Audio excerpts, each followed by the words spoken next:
Hey guys, it's Nick with the RVing Tradesman. We're inside the Sonic today. We're going to be doing another maintenance video, and we're going to be doing a clean and check on the air conditioner today. So we're going to go gather the supplies that we need for the clean and check, and we'll come right back.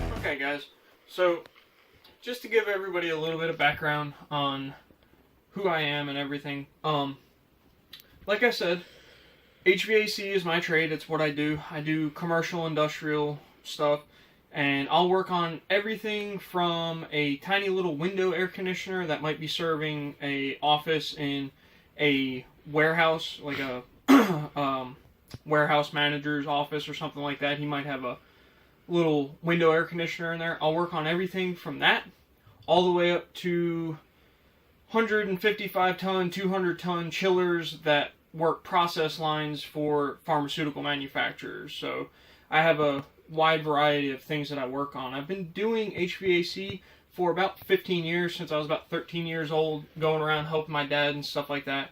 He was a refrigeration tech, so I sort of learned the refrigeration side of it.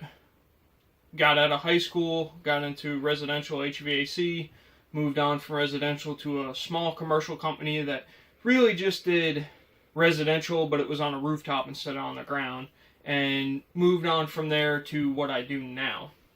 So that's sort of where I am, my qualifications on why you should listen or not listen to what I tell you to do today. But like I said, we went ahead and got everything together, so we'll move over to the stuff that you need to have with you so that we can get this accomplished.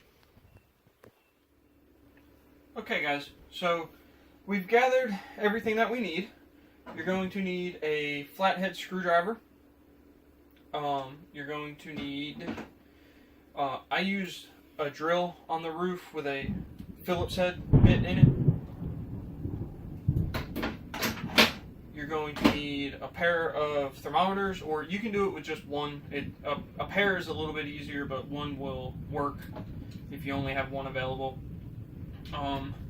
Need some kind of like we call these whisk brushes. They're just nylon bristle.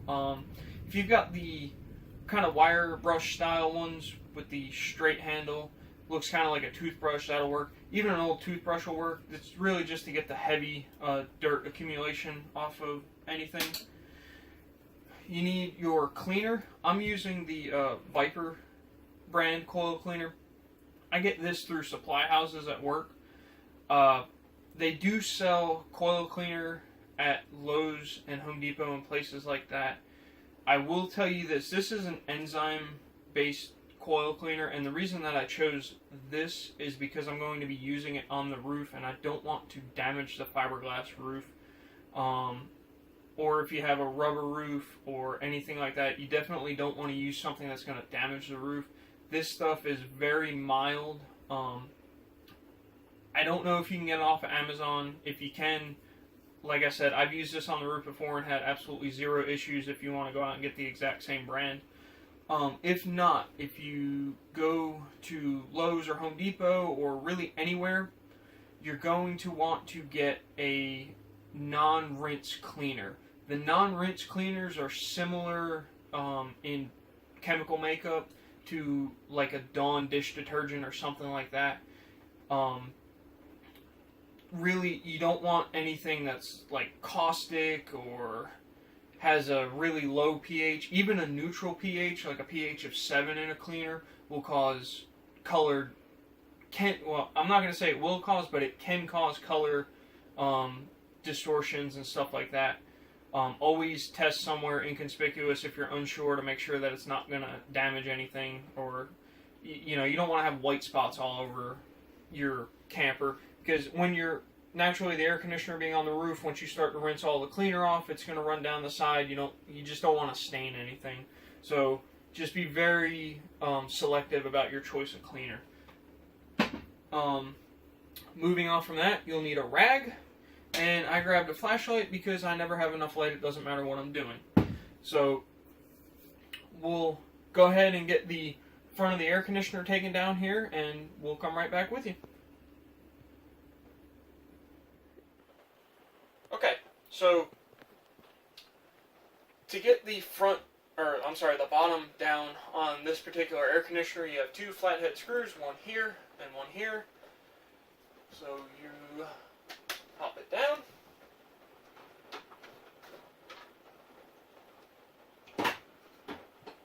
And then it'll kind of slide forward just a hair and you can get it down. Now, these are your air filters, these little black things here. And in terms of air filters, they don't filter a whole lot, they keep out the cats and dogs. But you want to go ahead and wash them, take them inside and wash them out in the sink. I usually put a little bit of Dawn dish soap on them or something like that to kind of help break the dirt up, loosen it up, and then just rinse them out real good and bring them back. So we'll go ahead and do that, and we'll come right back. Okay, guys, gals, YouTube people, whatever you identify as, dogs, cactuses. We took the filters out. I brought them in the house and cleaned them in my kitchen sink inside the house. And you can see now they're nice and clean. There's no dirt on them, no hair, nothing like that. I see in groups where people say that their air conditioner isn't working, or, you know, it's not getting cold enough for them or something like that. Whether it's that little window air conditioner in the warehouse manager's office that we talked about before, or it's a 75-ton train and telepack, if I get a service call out to your site, the first thing I'm checking is your filters. If they're not clean, that's the first place we need to start. So, a clean filter is a happy filter. Usually the first thing I'll comment on that thread on Facebook when they're complaining that their air conditioner isn't working right, are your filters clean?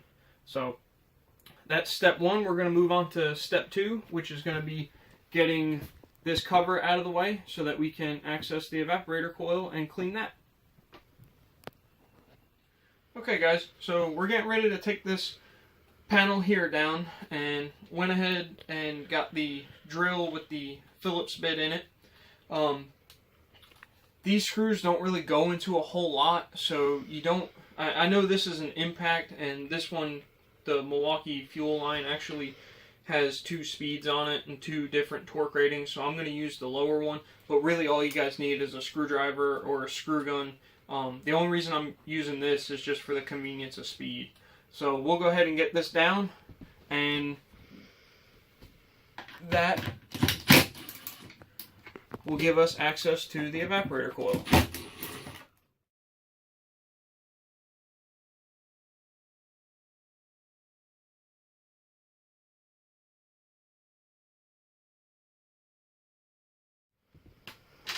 And one thing to note, there's this little connector duct piece, whatever, I'm sure they've got some fancy name for it. There's 3 screws that hold that to the air conditioner too, so you gotta take those out as well.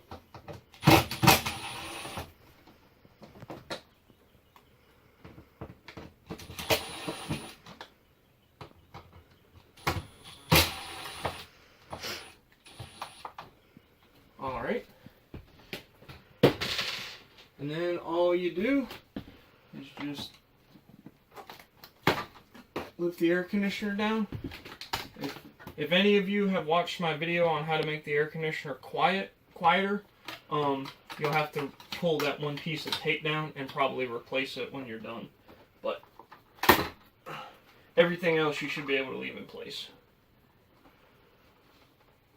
And then just swing this down gently out of the way, and we can access the evaporator coil now.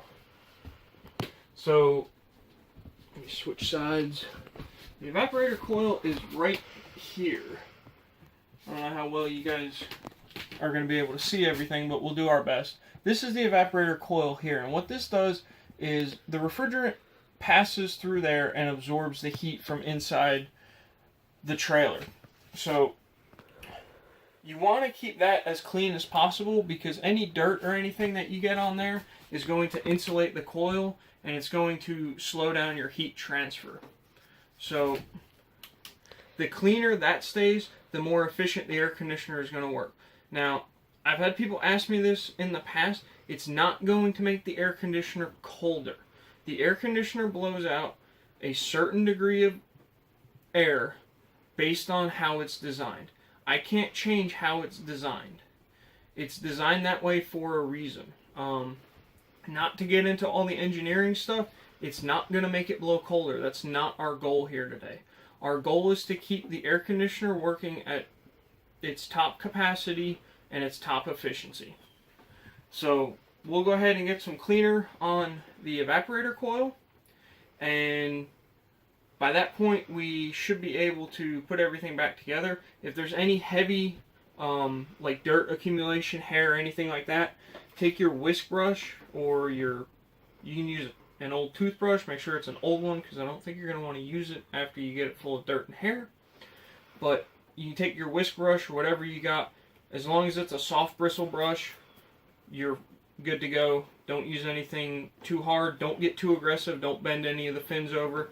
If you bend the fins over, that's going to lose efficiency and lose capacity. But brush off any heavy debris, and then we're going to use our non-rinsing cleaner.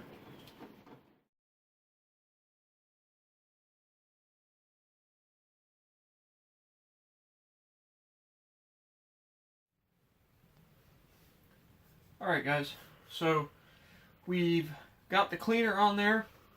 I went ahead and put the cover back on.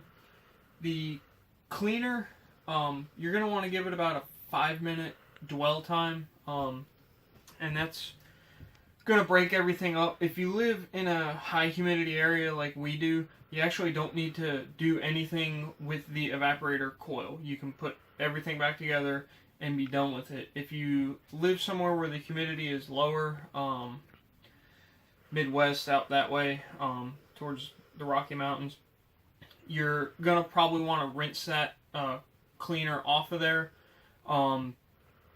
It's in our area, the humidity is actually high enough that it'll rinse the coil, and I don't have to do anything with it. The cleaner rinses free very easily. Probably just a squirt bottle full of water would be enough to rinse it all off. I haven't put the cover that the filters go in back on yet, because I'm going to take this outside with us when we go outside to clean the condenser coil, and I'm going to clean it off too because it tends to get dirty. So that's the reason it's not on. We're going to go get set up outside, and we'll be right back with you guys. Okay, so we're ready to clean the condenser. When we were cleaning the evaporator before, you should probably turn the power off, but it's not the end of the world if you don't. When you're cleaning the condenser, you're going to want to definitely probably have the power off. I just went ahead and unplugged the trailer, so everything's safe to work on. As we can see, the condenser is a little worse off than the evaporator was. It's typically the case. I keep the filters pretty clean in there, so that keeps the evaporator cleaner longer. We'll use our brush here to kind of brush off any of the heavy deposits. Position.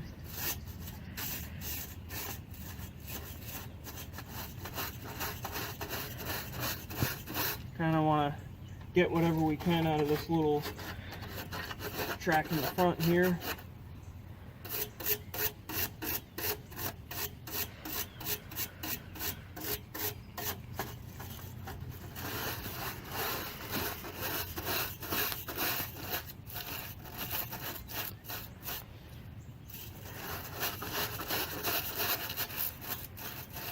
Alright, that's enough for right now. We can get the rest out with the hose in a minute when we're ready. Take our cleaner, and generally what I'll do is I'll just go from the bottom to the top, just coating it really well.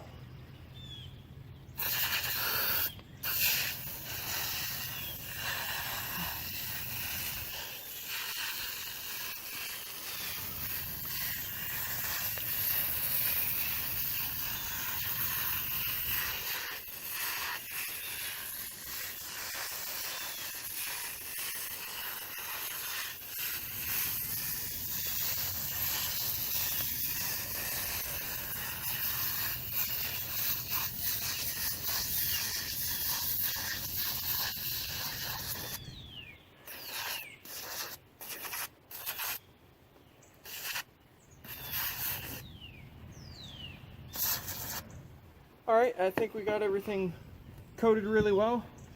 We're going to go ahead and give it that 5-minute dwell time again. Let the cleaner get in there and work and do its thing. And when we come back, we'll be ready to rinse it off. Okay guys, so we've let our coil cleaner sit on here and soak for about 5 minutes now. We're going to go ahead and rinse it off. I mean, best practice would be to rinse from the back of the coil flushing out the other way. To do that, you have to take the whole fan motor out and everything like that. And honestly, the coil is about 1/4 of an inch thick. So it's not going to make too much difference if we blow one way or the other.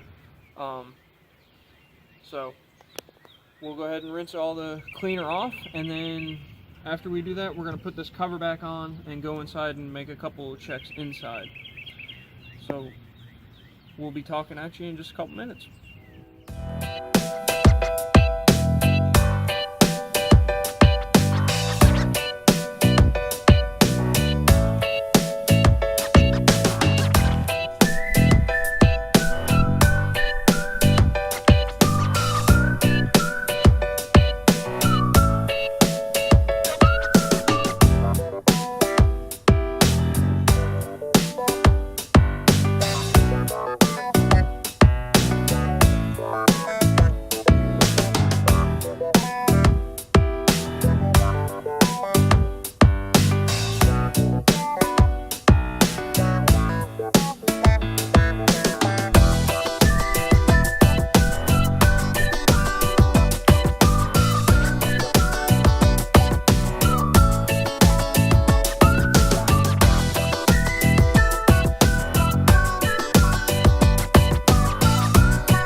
Okay guys, so we've got it all rinsed out now. Rinsed all the cleaner off the roof. We want to get all the cleaner off the roof. We don't want it to cause any damage or anything like that. And as you guys can see, it was pretty dirty. There's I'd say a night and day difference between what we had before and what we have now. Usually while I'm up here cleaning everything, I'll clean out the compressor section and clean the compressor down, clean the fan motor down, keep those looking nice. There are 2 capacitors inside this panel in here that you can check when you're doing like a spring maintenance, if you will, on the air conditioner. I don't know if that's something that you guys would be interested in or not. If you are, definitely drop it in the comments or say something about it in the group. If I get enough of a response on it, I'll do another video on how to check those. And I actually recently put a thermostat in instead of the controls on the unit, so I can show how I did that too, if anybody's interested in looking at that. I went a little more complicated route with it, but I had everything at the house to do it.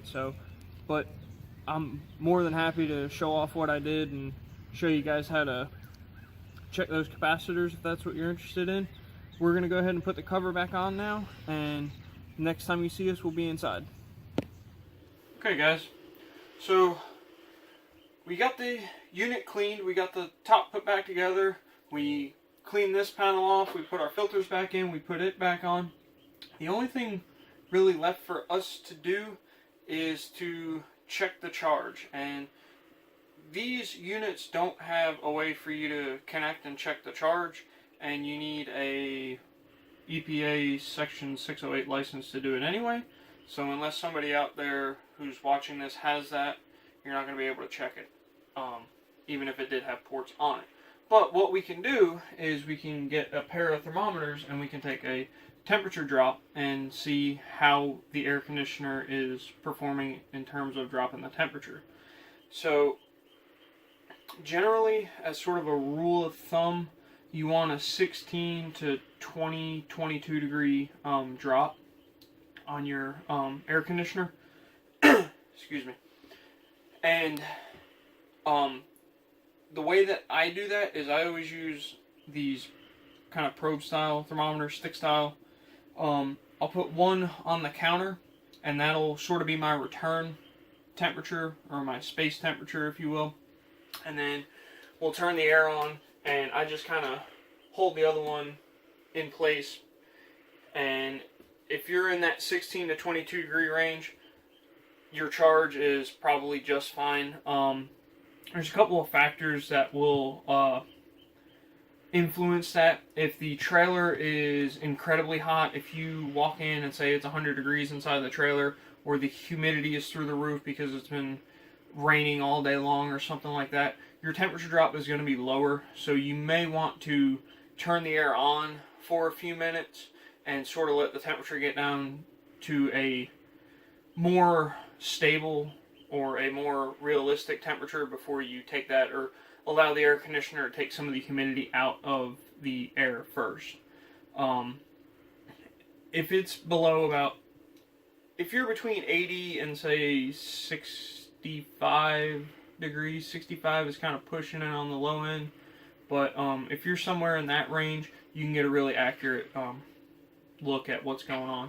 So I'll turn the air on and we'll take a temperature reading, and after that I guess we'll just wrap the video up.